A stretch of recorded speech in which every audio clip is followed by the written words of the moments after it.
Leader Muammar Gaddafi has said that the violence taking place in his country must be investigated by either the UN or the African Union. This as forces loyal to him are fighting hard to hold on to their territory by pushing opposition fighters out. Scores of people have died in the latest clashes. Now, anti-regime gunmen are trying to advance towards Gaddafi's hometown of Sirte. Let's run through the latest developments. The rebel-controlled city of AlJazeera came under heavy shelling from pro-Gaddafi forces on Saturday. Tanks were seen on the city's outskirts. A local doctor told AlJazeera that up to 15 people were killed in the latest violence, while medical supplies are running dangerously low. But Gaddafi's regime has been insisting that its forces have made inroads into that city. Libyan state TV has shown pictures of tanks, armored personnel carriers and other weapons that it claims were captured from the rebels in AlJazeera. And state TV has also broadcast interviews of Tripoli residents going about their normal lives. Many are shown lashing out at the foreign media, saying that they're distorting the situation in Libya. And in the opposition stronghold of Benghazi, the head of the newly formed interim council tells AlJazeera it expects international recognition very soon. This as the city buried some of those killed in an explosion at an arms dump on Friday. That attack is being blamed on Gaddafi's forces. Further to the west, rebels claim to have taken full control of the oil port of Ras Lanuf. Some government soldiers in the strategic town have reportedly switched sides. Huda Abdelhamid is there.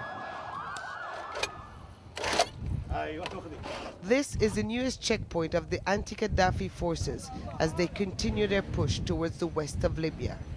Their advance has been difficult as Gaddafi loyalists have used all their might to retain control of oil hubs around the country.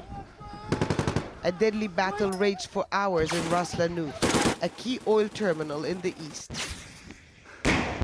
The rebels say they came under heavy artillery fire and shelling on Friday. The military base is still theirs. About 20 officers from the Farjan tribe refused to fight. They hung them, and then we entered the base. The Gaddafi forces retreated, and the rebels got hold of weapons left behind.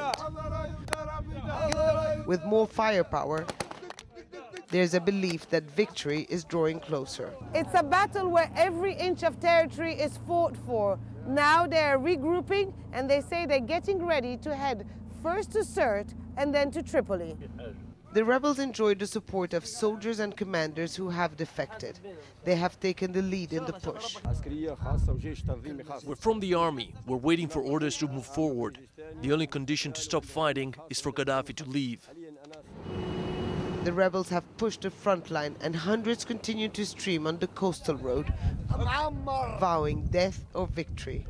But from now on, it's going to get much tougher. The coming battle for Sirte will be a decisive turn in the uprising that has engulfed Libya.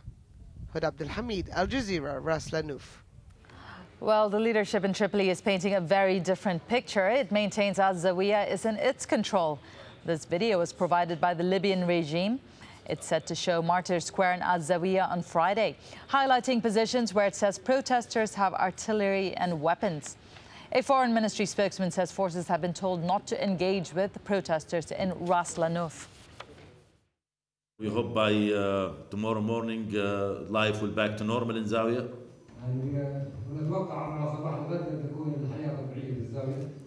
Regarding the situation on the ground in the Ras Lanuf and the Brega, the army is still abiding to the instruction not to engage in severe fighting in those areas. A worldwide effort is underway to repatriate foreign nationals fleeing the violence in Libya. Pakistan has over 18,000 workers in the country, but the government is facing criticism over its handling of the evacuation. Kamal Haider has this report from Islamabad. This might be the first time these Pakistani oil workers come back home empty-handed. No presents for the family and no wages. Despite having lost everything, they're grateful to be home. Stranded at the airport for days and without food, many shared their experience of the ordeal. The situation was very critical in Libya. We were lucky enough to save our lives. While they praised their local Libyan employees for helping them leave, They've complained. Their own embassy did little to help. We are very happy on our soil, but the government of Pakistan has done nothing for us. Pakistani embassy officials maintain they are working with the local authorities in Tunisia, Algeria, Egypt and Turkey, and officials have been dispatched to the Libyan border to receive its citizens. As Pakistan joined the long list of countries to evacuate its stranded citizens, there's criticism abound that government is doing too little too late, offering sympathy but little support to some 18,000 Pakistanis still left behind in Libya. Kamal Haider, AlJazeera, Islamabad. Saudi Arabia has banned all demonstrations after a series of minor protests in the oil-producing eastern province. Mainly Shia demonstrators gathered in the towns of Qatif and Hufuf on Thursday and Friday. They've been demanding the release of all prisoners being held without trial, as well as better access to jobs. Meanwhile, rare video has been published online of the protests in Qatif. It appears to show heavily armed police confronting protesters chanting anti-government slogans. This video is linked online to the March 11 Facebook campaign, which calls for a day of protests against the ruling al-Saud family.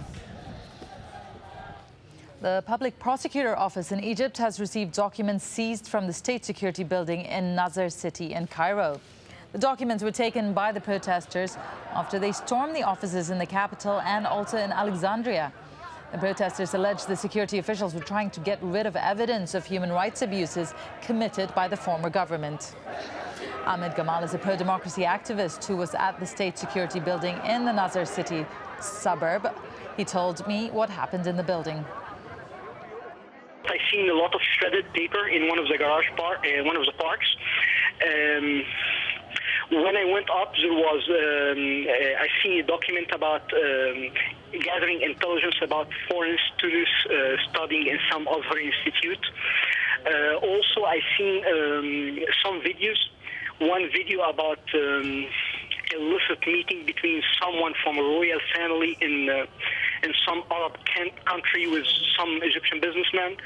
Another video having a ticket saying it's with some of it's called Fannana. It's like singer or an actress with some man.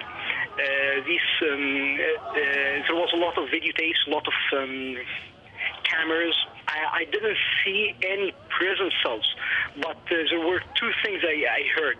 One thing I heard is that there was no one there, and the other thing I heard is there were about 20 people, and they said when district attorneys came, they were accompanying them to search for other secret cells. The United Nations plans to send another 2,000 peacekeepers and 2 helicopters to Côte d'Ivoire due to the escalating violence in the country. Now, this comes as the head of the African Union, Jean Ping, met the internationally recognized leader of the country, Alassane Ouattara, on Saturday. Ouattara, who has been under UN protection, said he would attend a meeting of AU leaders in Ethiopia next week. Mohamed Addo sent this update from Abidjan.